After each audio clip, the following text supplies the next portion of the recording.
Hello. It is currently October 29th. I've changed the spot of my video journal entry. I'm now on the rooftop here. But today's topic will be about shrooms.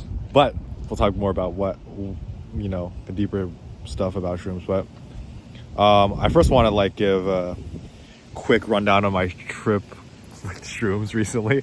I went on a trip recently and we were in a cabin near Pennsylvania, took some chocolates with shrooms inside of them, and then we went on a walk, and the experience was fun. I immediately tripped out a little bit. I could tell it was I was not experiencing reality how I usually would. But that's usually the first few hours. That's usually about it. That's just you just see things move a little bit. Your sense of vision's a little more colorful, you could say. But the main thing that was interesting was on the come down. I was a lot more. I went on this hammock when on the come down after walking around from this hike, and I was on this hammock and I was just looking up at the tree line and stuff, and I had some thoughts that I wanted to talk about. I guess this is why I'm doing a video journal, I guess.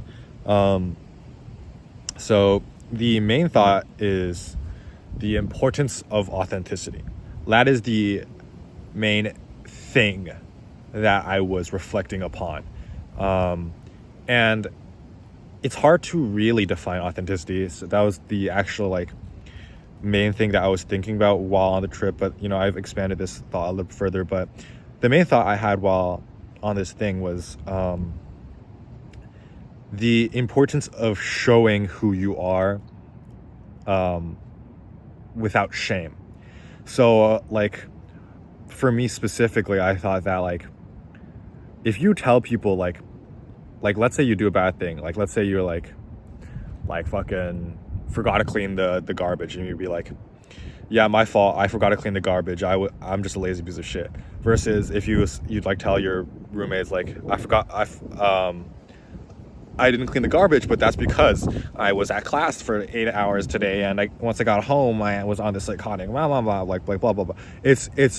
It's so much more refreshing and real to keep it authentic. So leading towards it, that's kind of the thought I was having, or the evidence of the thought I was having. But what is authenticity? What exactly is it? Because I think that I act completely different with my friends than with my parents, but I think that I act authentically in both cases, I would say. So authenticity is not about a sense of static self. You can change and you can change your behavior around different people and still be an authentic person. I think so. But what authenticity is to me, or how I would define it, sort of, is the alignment of your behavior with your inner sense of self, aka ego. So this is where the main shit happens, is because now we're going to talk about ego. So yeah, authenticity is the alignment of your outer world with your inner world of ego. And ego is a very complicated thing. And ego has a lot of pros and cons. So I have notes here because I've been talking about this, think about this a lot, but there's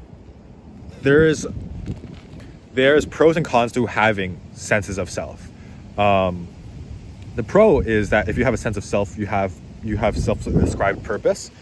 If you reference my other video journal, you know that the law of attraction, or thinking about things repeatedly to get something, is a form of ego that is incredibly useful too. So that is something as well. Ambition, drive, these are all things that are derived from ego. And side point, art, or the making of art, the making of expression, is all ego based. It's your inner sense of self wanting to express themselves. So there's pros to ego, but there's also cons to ego. And the main cons are you allow it to control you. If you don't use it right, or if you don't like maintain it right, it can control your life rather than be a usefulness, a tool to use. So for example, if you always think that you're an introvert, let's say, then that you've built that sense of self up, then you'll never, if you have that, if that part of your ego is so strong, you'll never grow out of it, because you do like you want to, like, let's say, make a new friend, but you're like, no, my ego says I'm an introvert, so I'm not going to do it. It limits your potential to be happy, to be different. Your ego is controlling you to do behaviors rather than you controlling your ego to do behaviors. Yeah, something along those lines. So that's like the big thing is to mention that ego can be very controlling, and like I'm talking about ego as in like this metaphysical thing, but like this is scientific as well. Like the idea of the ego is just a bunch of neural pathways firing like habitually, like over many years, many times, and that same thought and that same neurotransmitter neuron firing in the same way, creating the same pathway, just which makes it a lot easier for the neuron cycle. I'm not a neuroscientist, but like the neuron thing to keep on going. It makes it easier to do, and so it's hard. Like that's how, like what depression is like or not like something along the lines of depression is like a constant stream of thoughts that get easier and easier to hold true or believe because you think about it so much, and it's like cyclic to you. So that is like the root of the scientific part of ego. So how do we fix the con of this ego? How do we break this barrier of, ego controlling us? And in my notes, I wrote, to not have an ego, which I've actually kind of had some thoughts about, like, that's not really true, but it's more about a cognitive reframing of what ego is rather than not having an ego. Let's see here. Let's see in my notes.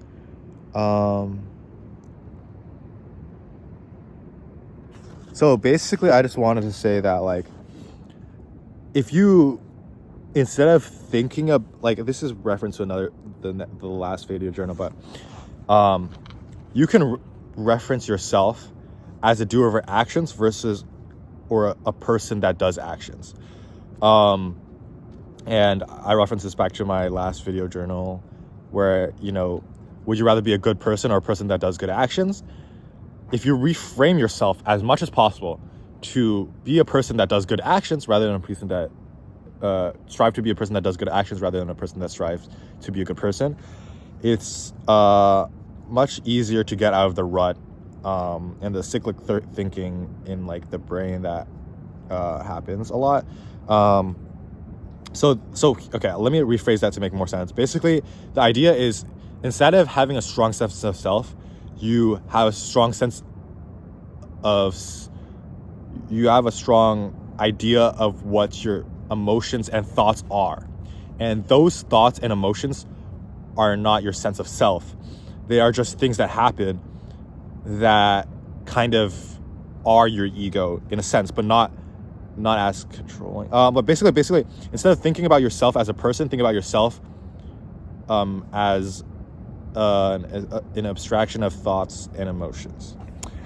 I don't like how I said that, or like how I phrased that, but I think this point there is kind of made. Yeah, and then the ego should and broadly should be changing. So you should not have a strict sense of self. Like it is something that will always change, and if you control it, or if you like try not to change something about yourself, you'll end up worse in the long run. That's, I guess, a side tangent here, but here's a side tangent as well, and this kind of goes into Buddhist, like Eastern and Western thoughts of ego. The moment things come out of my mouth, I feel like the moment things come out of my mouth, I feel like they seem less true. This is why I'm kind of doing video journals, because I want to talk more eloquently than my ideas are in my head. But here's a classic question: would you rather be 50% of the time super happy and 50% of the time super sad, or not feel anything at all for the rest of your life? Those are the only two options. And this is obviously not one-on-one to Eastern and Western philosophy, but I kind of use this question. Okay, firstly, the answer to that question, for me at least, is I would rather pick a 50% happy versus 50% sad, like assuming equilibrium, like of emotion throughout, if that makes sense. I would rather pick 50% happiness versus 50% sadness.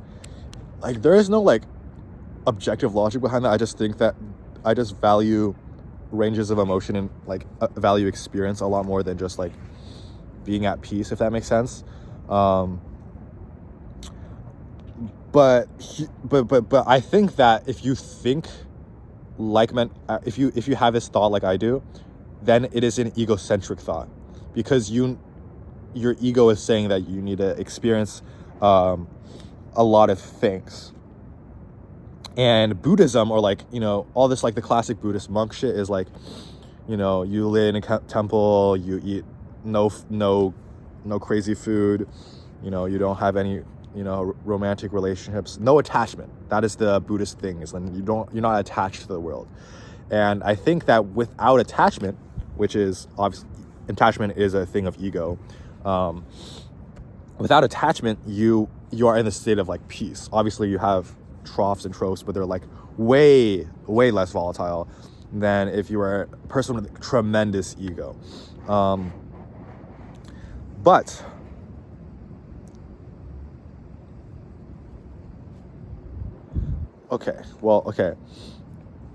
but now I'm going to connect this to the larger part. This is kind of like, I'm trying to jumping around the place now. Here's the bigger thing. So you hear a lot, I'm going to jump this back to depression, I guess. A lot of times in therapy, the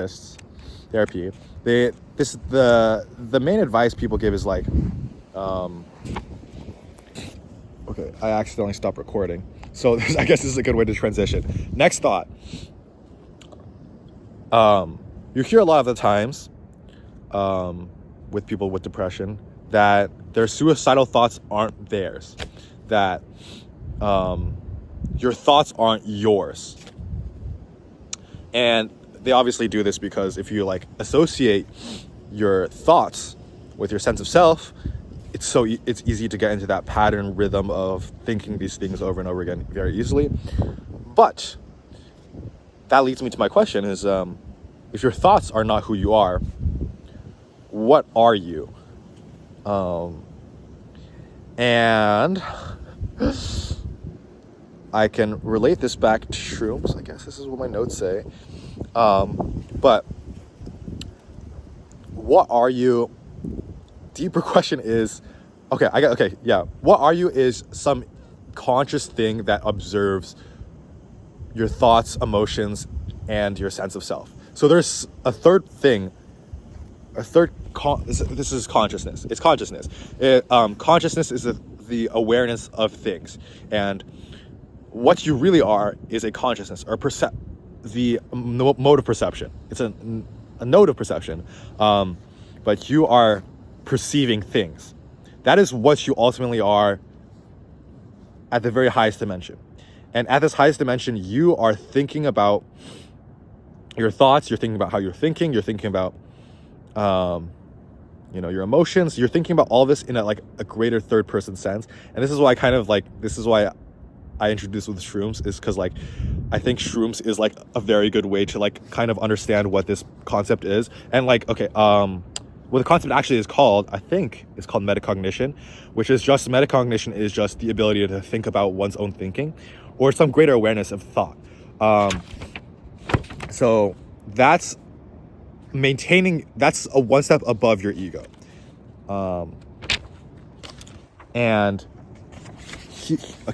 So I'm gonna end this off super unorganized. I thought this video journal was gonna be more organized, but here are some quotes or stuff that I think are important. There's this thing called ego involvement, which is the idea that when your identity is dependent on outcome, it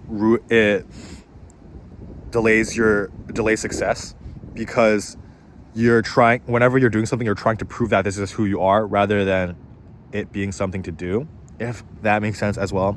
So this other quote is, life is easier when you're not proving who you are, just doing things you want to do, which is very good way to sum up kind of what I'm saying. And this is, I guess, the final note I want to make, is that you cannot get rid of the ego. However you want to think about what ego is this big sense of self, or just thoughts, emotions, and ideas about yourself.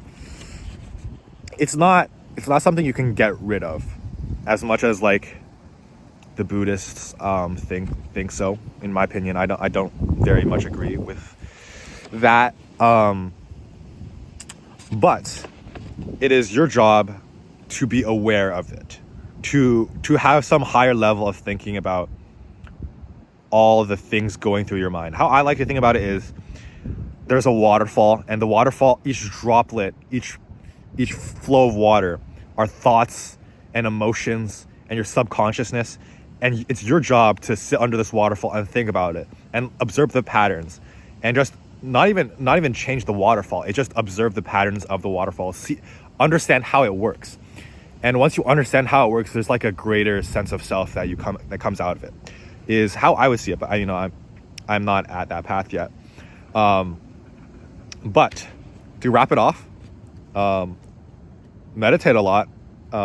Maybe try shrooms. They might help you develop some sort of metacognition. And remember that you're not your thoughts. You are not your ego. You are some greater you're some greater conscious thing, and don't let ego control you. Unsatisfying conclusion, more satisfying conclusion than last time. Yeah, that's it. Thanks for listening, I guess.